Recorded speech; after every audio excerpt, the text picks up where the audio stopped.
अस्सलाम वालेकुम। Welcome to another biology lecture. और आज के इस लेक्चर के अंदर हम ग्रोथ इन बैक्टीरिया के टॉपिक को डिस्कस करेंगे।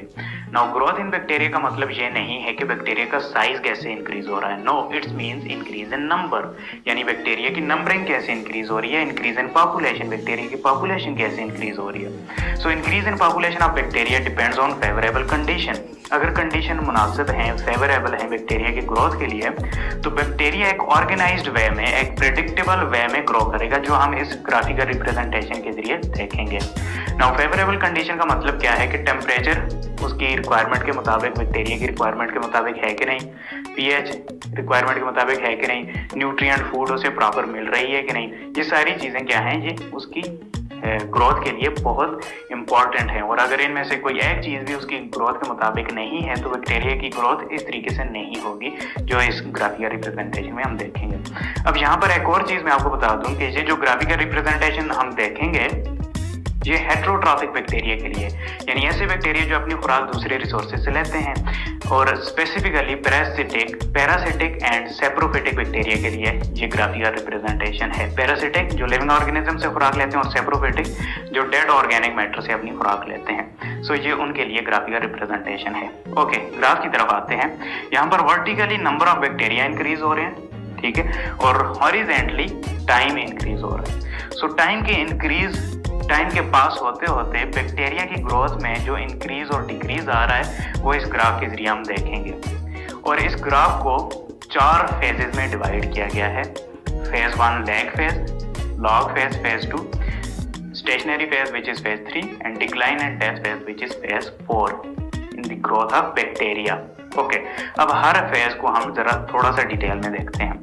लैग फेज जो कि फर्स्ट फेज है बैक्टीरिया की ग्रोथ में, लैग फेज, लैग का मतलब क्या होता है, वक्फा। सो फर्स्ट फेज में क्या होता है, bacteria adopt to new environment. यहाँ पर देखिए बैक्टीरिया का ग्राफ बड़े स्लोली ऊपर जा रहा है, बल्कि आप समझ लें कि एक स्टेशनरी फेज में ही है, बहुत स्लोली ऊपर जा रहा है। सो थोड़ा सा फेज जो होता है बैक्टीरिया का वो क्या होता है, लैग फेज होता है, उसमें वक्फा कर रहा होता है बैक्टीरिया। क्यों?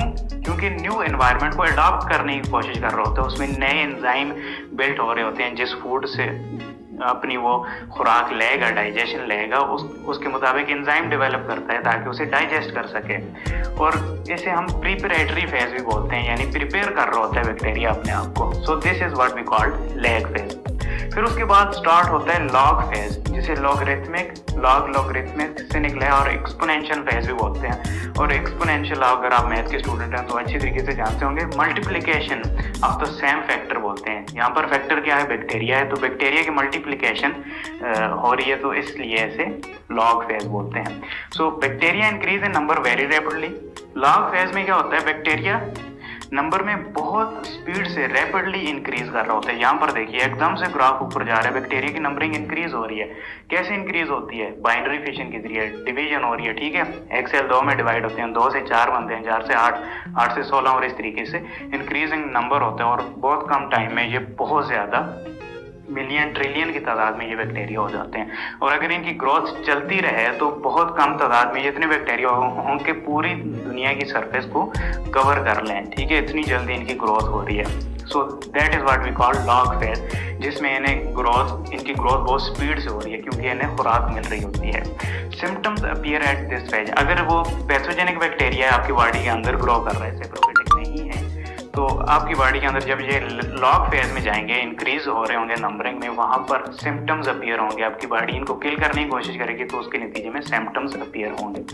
ओके, फिर आती है थर्ड स्टेज और थर्ड फेज, जिसे हम स्टेशनरी फेज बोलते हैं। स्टेशनरी मीन सार्किल, एक कंसिस्टेंट कंडीशन में ये फेज जा रहा होता है। Shortage of food, hence growth slow down.